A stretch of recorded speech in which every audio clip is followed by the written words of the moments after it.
Bapak Ibu Saudara-saudari yang terkasih, selamat pagi.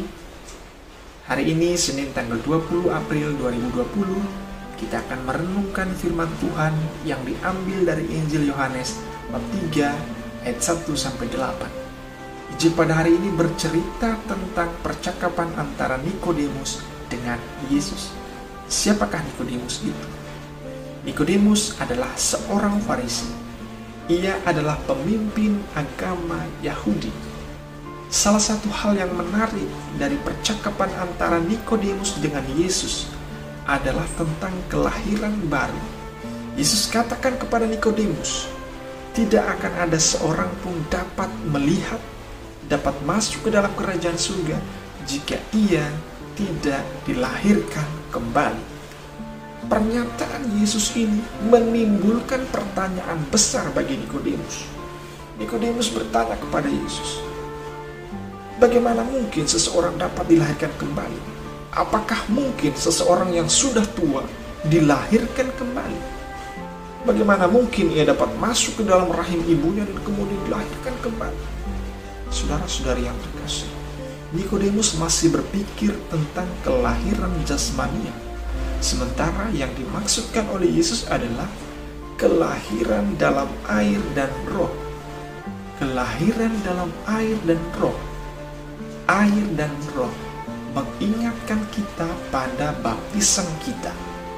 Kita dibaptis dengan air. Dan berkat baptisan itu kita menerima Roh Kudus. Dan kita diangkat menjadi anak-anak Allah. Pertanyaannya adalah, apakah kemudian setelah menerima baptisan dengan air yang membuat kita menerima Roh Kudus dan menjadi anak Allah, itu serta-merta membuat kita selamat 100%? Apakah itu kemudian jaminan bahwa nanti kamu akan selamat? Beri dirimu dibaptis maka kamu akan selamat. Benarkah demikian?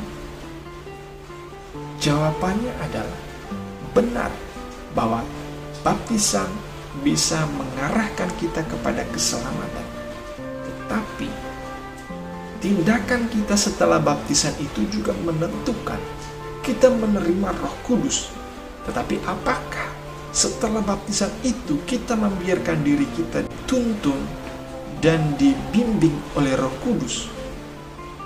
Ataukah kita membiarkan hidup kita dipimpin oleh kedagingan kita, keduniawian kita, yang membuat kita selamat, yang kemudian membuat kita beroleh keselamatan adalah apakah kita membiarkan hidup kita dituntun oleh Roh Kudus?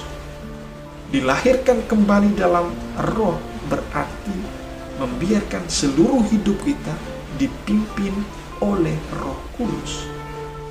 Menyingkirkan kedagingan dan membiarkan Roh Kudus memimpin hidup kita, mengarahkan seluruh diri kita kepada Allah. Saudara-saudari yang terkasih, Santo Paulus katakan, apabila kita membiarkan diri kita dipimpin oleh Roh Kudus, maka semua yang keluar dari diri kita adalah sesuatu yang positif, yang Santo Paulus katakan sebagai buah-buah roh dalam suratnya kepada jemaat di Galatia. Itu Paulus katakan bahwa buah-buah roh ialah kasih, sukacita, damai sejahtera, kesabaran, kemurahan, kebaikan, kesetiaan, kelemah lembutan, dan penguasaan diri. Itu adalah buah-buah roh. Apakah selama hidup kita ini, setelah dibaptis, apakah kita memang membuahkan sesuatu yang dikatakan oleh Paulus sebagai buah-buah roh? Ataukah kita malah menghasilkan sesuatu yang oleh Paulus dikatakan suatu perbuatan daging, yakni percabulan, kecemaran, hawa nafsu, penyembahan berhala, sihir, perseteruan, perselisihan, iri hati, amarah, kepentingan diri sendiri, percideraan, roh pemecah, kedengkian, kemabukan, pesta pora, dan sebagainya. Mari kita lihat kembali ke dalam diri kita.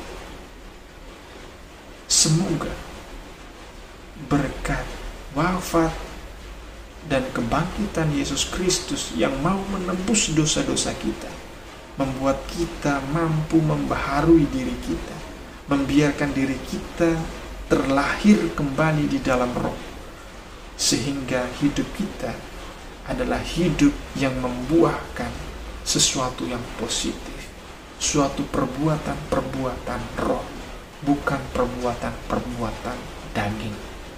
Selamat pagi, Tuhan memberkati.